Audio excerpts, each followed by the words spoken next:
As part of that, I would like to thank Claire and welcome Claire, Malachi and John here to take part in the debate. And without any further ado, I will pass over to the chair, in this case Malachi. Just a few points of order. Toilets are directly opposite us here, and there are no, as I understand it, scheduled fire alarm tests today. So if you hear one, it's out and then out again. So thank you very much. Thank you.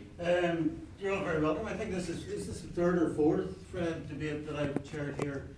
Third. Thank you very much for the clarification.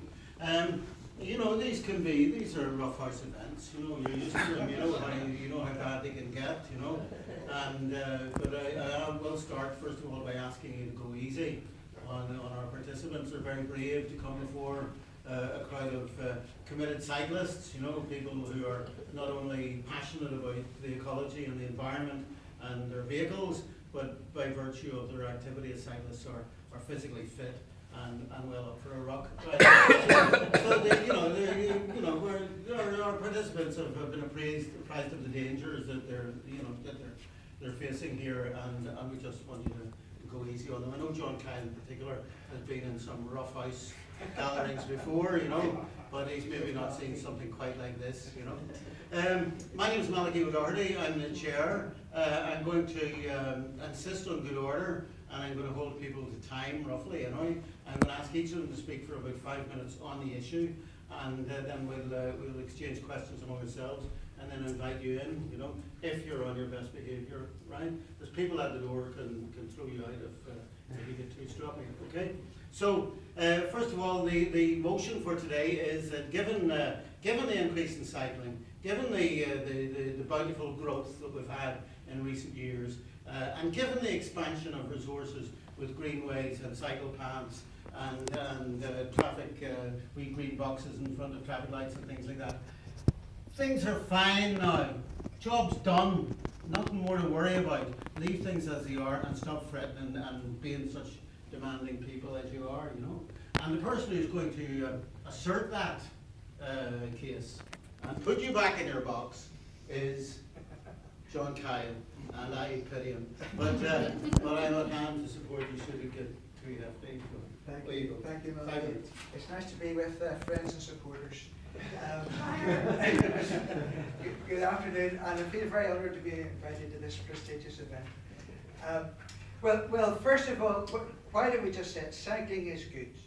Let's just get that out of the way first of all. It's good for your physical health. It's good for your mental health. I mean, everybody knows cyclists are sort of the healthy, happy people around. It's good for the environment. It's good for traffic flow. It's good for relieving congestion. It improves performance at work. It's good for the economy. I mean, what is there not to like about cycling? So, well, yes, punctures are difficult, but apart from that, I mean, cycling is great, and what's more, I mean, cycling is a success story. I mean, 40% of the population now either own or have access to a bike. 33%, a third, own a bike. I mean, if that's not a success, what is?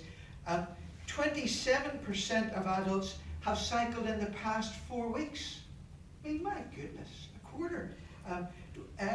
1/5 of people describe them as enthusiastic and confident cyclists. 1 in 25 cycle regardless of roadway conditions. And I'd like to boast that I cycled across to Girdwood Hub this morning in that rain, and I was the only one who did it. So I mean, there's been a huge increase in the number of cyclists in the past decade. It is undeniably a success story. And I mean, look at the infrastructure that we have now. Compared to a decade ago, it's unrecognisable. The Cumber Greenway, the Jewel in the Crown, the Conswater Community Greenway, almost ready, the Lagan Towpath, the National Cycle Network, cycling priority boxes at junctions. You know, the ones where you ride up and move in front of the car, bang in front of the driver, and then you see him getting annoyed, and then you start off when the lights are still red, and take off. So we've got those everywhere. Bicycle storage facilities. My goodness, you can't leave the house without tripping over a cycle. So we've got remarkable infrastructure as well.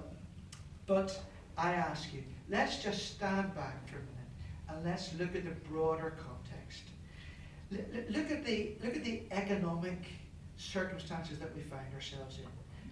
We're in a period of austerity. Look at the perilous state of the public purse. Welfare reform. Welfare reform has inflicted swinging cuts on those who are least able to cope with them. Many with disability who are receiving DLA have had their DLA withdrawn not because they're better, but because the bar has been raised. So unless you can walk no more than 20 meters, you will not get your mobility component of the DLA. I mean, they've made it, particularly difficult to achieve that. Look, so the number of people who have been put off ESA onto job seekers, whether they feel capable of seeking a job or not. And I mean, how do you assess somebody effectively who's got a mental health problem? How do you effectively do it? So I'm just moving on, right. Think about youth unemployment, the highest level of youth unemployment in the UK. We have a serious housing issue. In the past 12 years, the common waiting list for social housing has risen from 27,000 to almost 40,000. We have 40,000 people on the waiting list for social housing. We have 22,000 people in housing stress in Northern Ireland. Health, I mean, we have got some of the longest waiting lists in the UK. I had a patient in with me yesterday who said to me, I rang them up to see when I'd be seen. They told me that there's a waiting list of 72 weeks. Now, I mean to say, we instituted an autism strategy 2 years for children with autism, and I suppose this is a serious issue, and I don't want to make light of it, but there was no money put behind, no resources put behind the autism strategy. So we have an autism strategy that is yet to be implemented because there wasn't the money to implement it. The waiting times for children to be assessed for autistic spectrum disorder are 18 months. You're waiting and trying to cope. So there's a real issue. Education, of course. Now, here we are. I mean, this has to be home territory. Here we are in Queens. Look at our education performance. We not so much a world-class educational system. We have the longest tail of underachievement in Western Europe. Our stats for underachievement are among the worst in the developed world. As we all know, last October was it, the Equality Commission was the latest one to come out and say, our results are really disgraceful. Only Irish travellers and Roma children do worse than working class males. So therefore, and it's not just in Protestant communities, let me tell you as well. Let's just scrap that one as well. Working class young men, whatever community they're from, are not doing well. So I could go on. I'm sure you'd like me to. but just to say, and then we've got corporation tax. Enough. What is going to happen when that exists? So I would say to you, listen, it would be a great idea to improve cycling infrastructure. In an ideal world, I'd be all for that. But let's look at the real world. Let's look at the situation that we're in. If we improve the cycling infrastructure, who benefits? Well, largely middle class, well-educated people. 44% of bike owners, will you hear this? 44% of bike owners are qualified to a tertiary level. So therefore, we're taking essential. We're taking money that should be essential services for people, and we're giving it to a good, laudable, worthy cause. But in the real world, the priorities must say, no, we have to look at other ways to spend our money. Okay, you're middle class, you're pampered, you're overeducated, you don't know when you're well off, and there's people out there that are poor. That's the wrong tone. That's the wrong tone. That's what you said, I'm just summarising. Right? So now that point has been so eloquently made, I'll turn to Claire Hanna to make the opposing point that we do need further expansion of resources for pampered, middle class, overeducated cyclists like yourselves? I'm glad you asked me that. Well, first of all, thanks for having me, and apologies, I am winging it very slightly. I had set aside some time to do my homework this morning, but something pressing came up at the assembly and I had to spend the day there.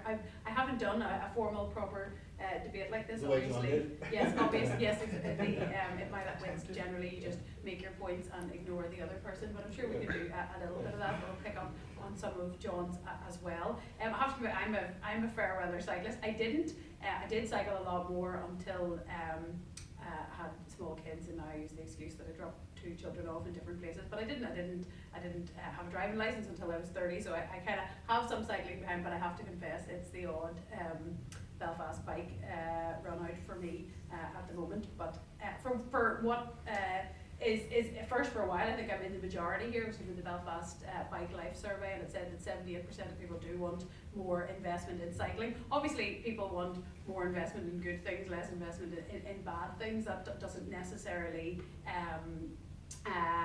total, but I think it does show that there is increased support for cycling. And politically, there's more conversation about cycling. I don't think it was something that was discussed in any serious way, or that there was much policy on in about a decade ago. Surprisingly, it is the new dividing line in Belfast City Council. It's not about green and orange anymore, it's about bus lanes and cycle infrastructure, and that seemed to be the thing that divided the committee and probably provided more sparks on a lot of the council meetings than anything else. And I think that's because at the moment we have sort of the worst of both worlds. There is a little bit of investment, and it's good to see. For example, the area I live in, there is the bus lane on the Ormer Road, and obviously cyclists are encouraged to use that. So it's not properly enforced. It's still not sufficiently safe for cyclists, but the petrolhead lobby are convinced that they've lost a substantial part of the road space. So what more do you need? John has outlined obviously the benefits of cycling. I won't go over them again, about happier, healthier, quicker, and as a public policy position, and why I would consider it a priority politically is for all those reasons. But ultimately, to make the city work a little bit better, we do need to get as many non-essential journeys as possible off the road, which does free up the roads for essential journeys. And I know that sounds like a bit of a low expectation, but in practical terms, when everybody isn't switching to sustainable transport, that's what you need to do.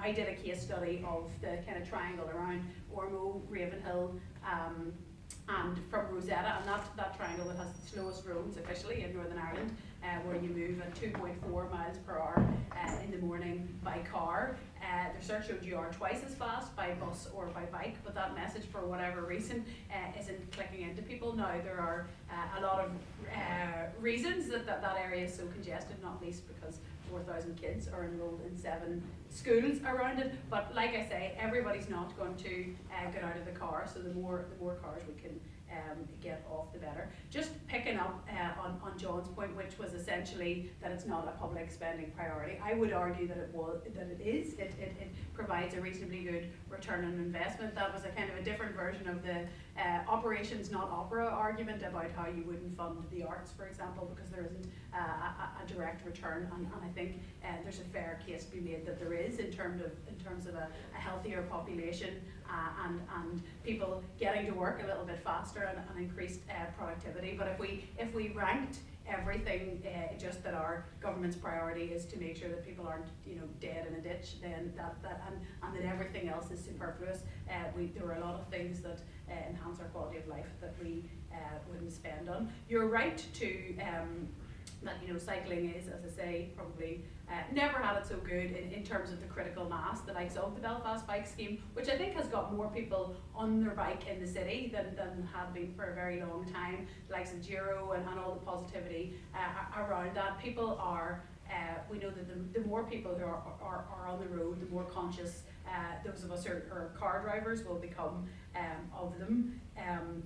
But we still haven't finally connected those dots and allowed safe through routes that aren't just people having to go on and off, snippets of cycle lanes and thin lanes and all sorts of things. I was in Ljubljana last year, and as a cycling case study, it's very informative. I mean, we talk about places like Amsterdam and Copenhagen where cycling is mainstreamed, and really, whether by accident or by design, those are very bike friendly cities, and probably always have been, and kind of cycling is king there. Ljubljana is very similar to Belfast for all sorts of reasons, in terms of the population size and the demographics, in terms of youth and proportion working, and some of the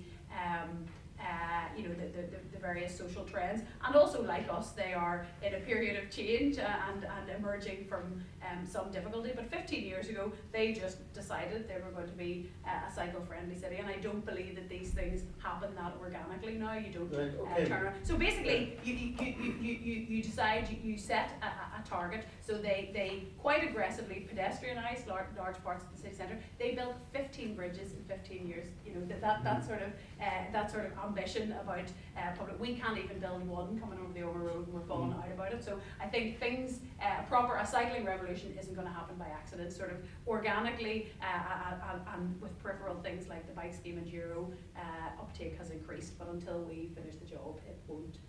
And finishing the job would entail what? Bridges, finishing the job, cycling? I think it would, all of those things. I think it would, for a start, quality cycle corridors. I mean, if you look at just the journey from the city centre to Queen's, how many people make that every day? But there isn't, and there's plenty of road space there, but there isn't. Nobody has strategically put a corridor that might say go up Linnenhall Street and maybe a dedicated demarcated cycle lane down Dublin Road. So things like that. I think monitoring, and I know there's open data out there of the most frequently used journeys by car and by cycle and by foot. Prioritise those and make those transformative. So that's the sort of investment we need in the short instance. We also do need a mindset change. And you said that it's at the moment it's middle class, it's educated people, but and I'll let you. Whenever we were talking about the Belfast bike scheme, initially it was to be extended to Queens, and people were going, we can't, if Queens is in the first tranche, people will think that cycling's just for hippies and students and academics. You know, we need to counter that. We should have taken that head on. But the reality is, in every other city, people of all incomes and classes cycle, so we don't want to peg it as just something the middle class out Belfast will do. but actually, you know, when I was growing up, it was people like my dad who cycled, and it was policemen who cycled, right, and postmen who cycled. And then it changed, and it became more of a sporty hobby type thing. And now we're going back to, I suppose, economic decline and people using the bike because they have to. But you don't see a lot of bikes in the Shankill. You don't see a lot of bikes in the North Road. You don't see a lot of bikes going down the Falls. Well, you see them in the Ormo. And you see new communities and migrant workers on them more than any other section. And they think that it's okay to ride on the footpath everywhere because we've put cycle lanes in some of the footpaths. So, was that a racist statement? Maybe it was. Anyway, why don't the working classes get on their bike the way Norman told them to? That is a very good question. And I think because, I think first of all, a lot of people who get on bikes do it because they come from a sport background and they like the sense of exercise, and their peers tend to try and remain physically active, so they join David Lloyd or the Queen's PE Centre or the Fitness First, and they are with a group of peers who would cycle. Whereas if you're from the Shankill, you would probably go join a weights room, or else you would just go to a social club, or you'd go to Windsor Park to watch. So free time, leisure activities are different. You know, the culture is different, and I think that's one reason why people don't do it. I think because also kids no longer cycle. But you know, I went to Grosvenor and I cycled to Grosvenor almost throughout my school career. But the kids, at least kids, the cycling to school disappeared. Now it's coming back. I know Sustrans have done a lot of work in schools, but I think that's part of the key, is to get children cycling again. So families have bikes, and they get into the habit of cycling, and they realise that actually to get round to a mate's house with a bike is far quicker than having to walk. Are your kids cycling or are they? Well, they're not quite at that age. They're 2 and 4, and have one of those wee trailers. But it's terrifying. You know what I mean? You would kind of almost walk into the park and then go around the park. You're right, because kids don't to the same extent play in the street anymore. So you wouldn't certainly set off and go out on your bike for 6 hours until it's dinner time. And you're right, that's a societal thing as well. But are you making the point that unless people are doing it for leisure, as we call them, the mammals, the middle-aged men in lycra, unless it's a sort of a hobby thing, people won't necessarily use it as a commuter? Should we be demarcating, cycling as a leisure activity and cycling as a transport initiative? No, I don't think we should. But again, it depends a bit on your occupation. So that if you work for PwC, you'll cycle down and you'll have a shower and you'll start your work. Whereas if you drive a taxi, what do you do? So it is partly related to the occupation that you have. And I think that's why if we are investing, as with other health issues, you do need to skew your investment to target the groups who are benefiting least from the activity, and tailor it. Well, in the way that we squeeze the car with cycle lanes and bus lanes, maybe we should start squeezing the bus as well. Put up the fares and take some of the buses off and force people to use bikes to get to work. Quite the opposite. Quite where we. I mean, I'm going to go to and in fact. Why do I get confused with facetious? Just in every single thing you say, and I think they need to happen in parallel. And I do just think in those practical terms of how do we get more people to go, I am not in traffic, I am traffic. How do we get more people to say there are better things for me to do with this 45 minutes to an hour in the morning than sit in the Ormer Road in the car? And like I say, I'm one of the people who does it, but in parallel, if we need to get to that tipping point, we need to get to more people think it is better for the pocket and better for the time to get on the bus. And when it's $1.90 to come down the road, they're not going to be seeing that whenever they can drive and park for almost the same price. Anybody like to pose a question to either of our combatants here? What about putting exercise? Can you introduce yourself, please? Philip Scott. I'm one of those mammals, although I'm a bit older than middle age. But what about a suggestion? Put exercise bikes on the top deck of the buses. Right, okay. Kill two birds with one stone. Yeah. Well, get them started anyway. Well, I've always thought when you go into gyms and you see banks of exercise bikes and treadmills, is there no way to, upload that to the grid or something? It does seem. Do you mean for people to have the sort of exhilaration of the wind in their hair and cycle in that way? Or? In my case, That's part of the reason I don't cycle. But I mean, there's been an initiative in the parks to put the outdoor gym in. Yeah, and they've been very successful. Do you think so? Because I walk around the Ormer Park and I go around the Ormer Park at least 3 or 4 mornings a week, and I always see people. Not a ferocious amount. But that again, that is purely for health and exercise, and to bridge the gap. Because people do say fitness, joining a gym, even the council gym, is expensive. But I know I'm not saying that there's no barrier. You can go to the green gym. There's no reason not to be fit. In the same way as you can say you can get a bike and gum free for 20 quid. I'm not saying that just because that they are the only barriers, but. But it's interesting that you say there's something cultural about cycling. That it's seen as not just an efficient way of moving around the way my dad would have done on his bike. It is seen as a statement about who I am and what my values are. Yes, absolutely. And that feels like, to some people, that feels like something that excludes them. Yes. Well, I think what's created that culture? What is it? Is it because we have we associate cycling with a way of dressing? Is it because we associate cycling with the lap the lock and fitness efforts? Yes, it is, and you are influenced by your social grouping that you belong to, and by and large, men from the Lower Newton Arch Road don't join cycle clubs. But I have to say that Alan Houston in the East Belfast Health Partnership got a lot of older men cycling, and because there was that peer group, they began to go out on Friday morning and go cycling, and it's beginning to break the, or beginning to create new opportunities for people to develop new habits and new peer groups.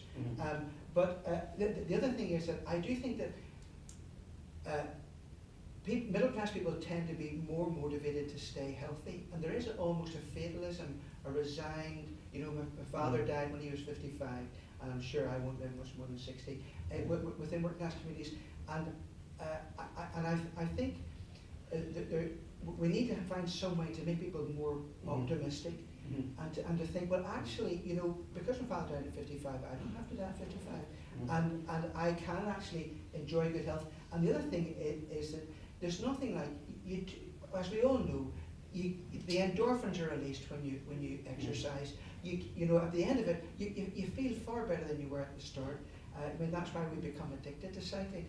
And part of it is getting people to experience the endorphin rush after physical exercise. And say, boy, actually, I do feel better. And I think that's part of what bikes do as well, yeah. Sorry, March Road on Saturday, the group was up cycling along towards the Cumber Greenway. It's very striking how few cars are parked outside houses. Car ownership in East Belfast it seems to be non-existent really. So I'm just wondering, how do people get about? You know, is it just taxis and buses? And why you know, it seems like a very easy thing to go and say, you live, you know, 3 minutes from the city centre on a bike and it costs you nothing. And you know, is that not worth spending some money on, sort of, you know, liberate kids and get them to go to school and, you know, being a bit more sort of free to travel around the city? Yeah, I mean, it absolutely is. I think there's a job of work to be done there, actually.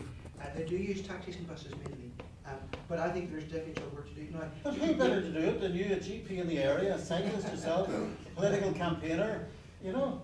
And here you are in saying we don't need to do any more. On your bike. Yes, exactly. Yes. Well, there is a thing that telling people education doesn't work. I mean, I heard a professor of health promotion saying that actually education doesn't work in terms of health promotion. You tell people what they need to do to be healthy, they'll understand it, but they won't do it. You've got to actually do more to get the behaviour change. So I mean, I do think the Sustrans are doing it in their schools work, and that's why, you know, Nettlefield and Euston Street and Avonlea, Elmgrove, you know, those are the places where we need to be doing it. Getting kids and getting parents involved with them, you know, going out for a cycle, and so you've got to give people an experience. Yeah. It's the whole thing about experiential learning. Yeah. People have got to experience it and begin to discover. Actually, this is good. The Greenway is right on the door. It's right there. You know, we cycled to Cumber and back, and there was nobody on. There were no kids on. Except the dog shit. Yeah, a lot of sort of middle-aged guys going for Strava cycles and stuff, but no kids. There's no kids. He's making a very good point. I mean, people have argued for cycle lanes and greenways, and then you go through them, and they are sometimes pretty clear. They aren't. Yeah, I mean, again, the Greenway, I don't know the geography of the. I mean, is it a kind of a strategic route, if you know what I mean? The likes of the Sam Thompson Bridge, when it opened up, I think a lot of people went, that actually made my life a lot easier, that made my journey a lot easier. Same as some investment over the Lagan would, not for leisure, but actually getting people in and out of work. But your point about how do people get around, I think the statistics almost show 40% of households in Belfast have no car, and I think that's very plausible, and it's something that is used to support the arguments for bus lanes. And actually they've done a lot of research. I don't have it to hand, but because whenever the people who are opposing bus lanes and say nobody will come in and shop, and everybody's buying a fridge every time they come into town and they can't possibly do it by bike. And I think it probably links into some of your points that the people who are on bikes are said to spend a little bit more than those who don't. But I was listening just to talk back on the way in, just as I was driving down here, and it was a debate about smoking, and we all do. Everybody, we know I suppose it's the same thing. We know the benefits. And the same way as, you know, I don't smoke, but I know other thing. I know having an Indian far too frequently isn't good for your health, and you're right, it is. It's just people knowing that cycling is good for them isn't enough. But that's what the Belfast Bikes part of it was, to catalyse. You know, there is very little more fun than cycling through the town or being on a bike, and there's that's what it's designed to do, to kind of can push people over. And clearly it is working, as I say, people who haven't been on bikes for years. But I suppose in terms of how people are getting around, it depends on where you're going, really. But are we to blame ourselves? Are we in a sense creating an idea of there being a culture of cycling? Yeah, I and think a way possibly, to dress and a way to look and a type of bike to ride? I think this is the problem. People go, you know, when you, even those bike to work schemes, if you're in the type of work that does that, and people go, right, I have to do this, and I have to get the clips, and I have to get, you know, and a lot of people don't go near the Lycra, don't go near the high vis, all of those things. And you're probably right. You probably, people go dicks in cycling, and it's not something they want to be associated with. Yes. I'm Dolly, just a bit of a lapsed cyclist at the moment, I would say, but I want to Shame. It's like if they're working Monday, the bike's still in work. Yeah. Promise about it tomorrow. At the start of the summer, and then leave it there. Part of this is a specific example for me of something that could help me as a cyclist, but opens up a slightly more general question. Sounds to me, for example, just to prejudge it, that might not cost an awful lot. So Cromwell Street, 4 lanes, it's very tight and compact there, and I will definitely have to take the lane on the inside of the two going either direction. That's the only safe way to do that. Yeah. That generates a lot of aggravation. I remember asking online, can I have a sign? What about a sign there to sort of educate stroke, nudge the driver, say, allow cyclists to take that lane? When you say take the lane, does that mean be in the centre? Does that mean, because you're absolutely right, that is. Well, that's what That's it way to be safe. That's instinctively the safe thing to do, but also what I was told to do in higher cycling training I had to take for cycle to work. Yeah. What do you think about this general idea of like education stroke nudging the driver? Drivers get very aggressive sometimes, and they're aggressive from ignorance, you know. I think that's right. Yeah, I mean, if at the risk of undermining my argument, I think it's another way of it. 25% of the population are interested but cautious in terms of cycling. In other words, they would think about it, but they don't think it's safe enough, or they're concerned about their safety. And I think if we want to get those people cycling, and in fact, you know, safety is a huge issue in terms of non-cyclists. You know, they feel intimidated or frightened by it. So therefore, we would need to do something to make cycling safer, and dedicated cycle lanes and well demarcated cycle lanes, you know, are one of the ways to do that. Well, in my case, just sort of interrupt, in my case, a sign to what you I think, do. as an interim step, I think it's about awareness of cyclists, and then it's the more people get on the road. And I mean, it used to be there were far more public information films on TV, like you get them now still on drink driving. But it used to be, I remember when we had TV ads telling you how to negotiate a roundabout in a car. You know. Don't climb in the electric stations. don't. You can get a CV stickers for people to put on their wing mirrors, you know, to kind of make them aware of bikes on their bike. Sorry. Jonathan from Malachi Greenways. We ran a kind of a campaign before the election there, which happened in May, between Cycling UK, Sustrans and Bikefast to canvass opinion amongst all of the prospective MLA candidates.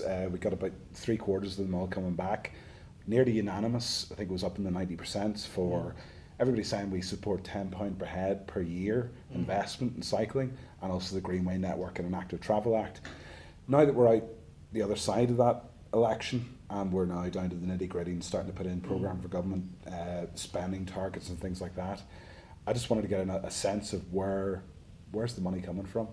And what I would say is we almost have a band now where, you know, we have all of these MLAs who said we support £10 per head per year, which is about £18 million. And then you have that Bike Life survey, which we mentioned earlier on, where Belfast residents said that actually they want about £25 per head spent every year, which is about what they do in the Netherlands. You're getting up towards about 50 million at that stage. So those are big sums. So where is the money going to come from for that? Well, you're the deputy leader of the opposition, or you're the... No, When will the new opposition be arguing? I can say anything. I can say no. Well, we will. Unfortunately, we're not, you know, in doing the detail on that. But go back to the £10, and I would, with a note of caution, say, you know, people, if you said to me, would you want £25 investment in culture? Okay, you know, people, you can make a case for it. But for example, we did just have a June monitoring round today, and an additional 21 million for roads, right? And that, so we are. It's a case of priorities. You know, we are investing in transport. We just can't have it all in vehicular transport. And I think 18 million, like I say, it's a return on investment. And if you are, there are additional health benefits. There are a lot of things that don't have a direct outcome, but if you are getting healthier people, if you are reducing congestion, if you are doing all of those things, then it's worth it, and it's coming off. So I don't have particularly the infrastructure department. I don't have the figures to head, but I would imagine that 18 million, is that per year for Belfast? What's the current The spend? most that we've had the last couple of years, I think we had around £4 to £7 million, and Andrew might catch me in that. Well, But I mean, and it's been a lot lower than that. I mean, I think it's been around 1 million per year would have been about your level, you know. I'm not a blank check person. Of course, we'll spend that, in that. Not that I get to write the blank checks, but I think it's the return on investment. I think, Rodney, you had some stats, did you, on Yeah, well, again, at the risk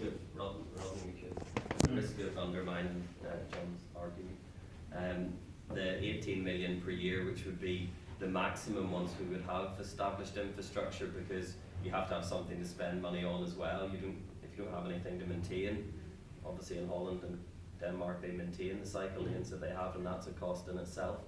But 18 million a year in Copenhagen, they save 200 million a year in healthcare.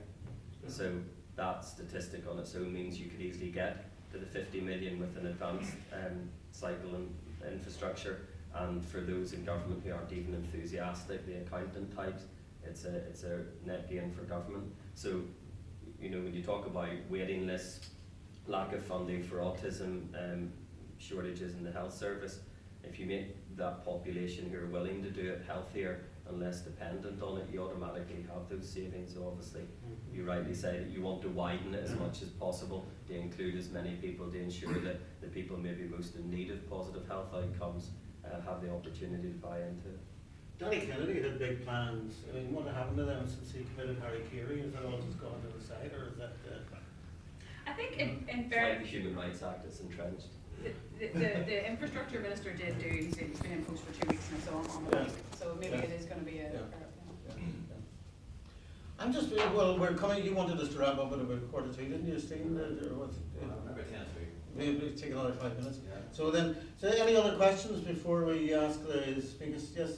Just a comment on the popularity of the investment, because the Bike Life survey that was carried out last year in Belfast, which interviewed a selection of residents, not just cyclists, but population wide, and they asked them would like to invest in buses, roads, cars, bikes, and bikes was the most popular. I think it was over 80% of people interviewed said they wanted serious investment in cycling. So from a politician's point of view, it is popular. I go back to the debate about infrastructure. What I find is I cycle in Ballyhackamore to the middle of town, and on the minute or two that I'm on the Riverside Path in South Belfast, it's just wonderful. It's a diverse range of people, from women to men. Was that? Sorry, just and the way they dress is great. It's like casual dress. Some have helmets, some don't. Some have lycra, some don't. But the first bit of my journey going down the Newton Arch Road or the Albert Bridge Road, where I cycle at see Andrew sometimes from cycling. It's practically all male, practically all middle aged, practically all in yellow jackets and helmets. Like I wear ordinary clothes, but I'm very much the odd one out. So I think there's a direct relationship between the quality of infrastructure and the feeling of safety, and how we're going to grow cycling, not just in numbers, but in the wide range of sort of social sort of different. And what do you think of my suggestion that there's something cultural that might be off-putting as well? That people identify the cyclist as somebody with the drop handlebars and a high vis. I think if you go back to John's point, if you're wanting to fit in with your peers, if you're say driving a car, walking a car down the old road, and you're not a cyclist and you don't have the gear and you don't like the look, if you see lots of ordinary people in ordinary clothes doing it, you're much more likely to join that tribe than if you're sitting in a car in the Albert Bridge. Geez, I have to buy a helmet, I have to look like that. I think it's a very important issue, and I think one of the great successes or impacts of the Belfast bikes is the type of look, type of image of people on bicycles in the city. I'm amazed by the success of the Belfast bikes. When it came out first, I thought this is never going to work. But I always thought it would, because actually, in the research, there's no word that it hasn't worked, but it has been phenomenally successful. I mean, I think 3 or 4 times the uptake in Glasgow, which you think would be a comparable city, geographically, I suppose, and in terms of the population demographics. But against this, people are using Belfast bikes. normal people. professionals, Mm. certain class, you don't see many. Do you not? Well, maybe kids or teenagers, or you know, it's not. I think there's still that disconnect between. The last 5 minutes, everybody gets in. Yeah, and just the reason for that is because it's only in the city They centre. don't need to move around their own city. If it comes out to the suburbs, more people will. Two more, just yourself, the first, so you got anything, go ahead. Just as quick as you can, maybe Mal, you mentioned your father was cycled. You're maybe perhaps slightly older than me. Did you witness a decline in cycling? Is it to do with the Yeah, easier yeah. access to cars? 17-year-olds can get cars now, can't Well, they?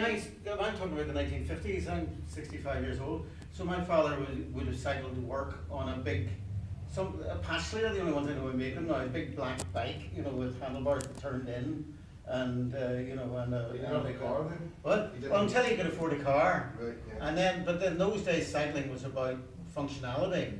And then when people had cars and we could surplus money, then you started to see the drop bars and stuff. And now you're beginning to see it. Sorry, just before there's, Yeah, I mean, I would still tie in with this, you know, the image of cycling, and I think the Belfast bikes have really done a lot to yeah, increase the variety of the type Yeah. of cyclists you see. There was a travel bike survey on, you know, sort of what stopped people cycling, and interestingly, the guys were the ones that cited the weather. And Yeah. the women, so in terms of, you know, what were the most frequently given answer in Yeah. different groups, and the women were, the most frequent answer was, I'm just not the type for cycling. So I think it would be worth looking Yeah. into that yeah. more. Yeah. And anybody interested, I'm currently doing anthropology MA about cycling in Belfast, and I want to look specifically at Well, you get what's 20 interviews stopping in a room women with from cycling. So, Okay, anybody want to be quoted in a MA thesis on cycling? There you go. Sorry, We've left out the BMX really. the BMX really? Yeah. Right. Funny enough, you know, Yeah. Stephen mentioned about being on the Cumber Greenway, and, Yeah. that Saturday night there was Yeah. an art exhibition on the Upper Newton Arch Road, Yeah. which is still on. It's running up until the 19th. There's a cycling-based art exhibition at Trainwork. Yeah. And I noticed that there was a number of young lads in BMXs, maybe up to 12 or 13, Yeah. whizzing around Yeah. Newton Arch Road. Nobody's mentioned that. Yeah. Their bicycles. They're bicycles. So I made it a few in, and this is straight, Yeah. we're talking about Yeah. working class and middle Mm. class. So Mm. I said, come on in, lads, and have a look round. And went in, and they looked at the table, there was crisps, and then one guy says, ooh, olives. And the other one, oh, hummus. But the thing is, when I was their age, an olive was Popeye's girlfriend, and hummus was a colour in the poo spectrum. So it is, you know, it's Yeah. not as big and white as you think. But the other thing thinking about it is the road bike, the Class A road bike, is a head-down bike. It's not really a bike for cycling in the city. We should maybe go back to that kind of thing that my dad had, because at least you can sit up and look around you. Everybody loves those. Yeah. All they have to Sit up do. and That's beg. just another thing now, okay. I think they're Okay. called sit up and Sorry? beg, is that right? Sit up and beg, yeah. Okay, so we are bringing it to an end, but I'm going to ask both of our speakers, our combatants, you know, to just summarise the points they wish to make. I think John has actually surrendered his point already. But, he went first, so Claire first to summarise, like a minute, you know, and then you, John. Well, it is. It's critical mass. It's getting enough people onto the roads that our drivers, for a start, become used to them.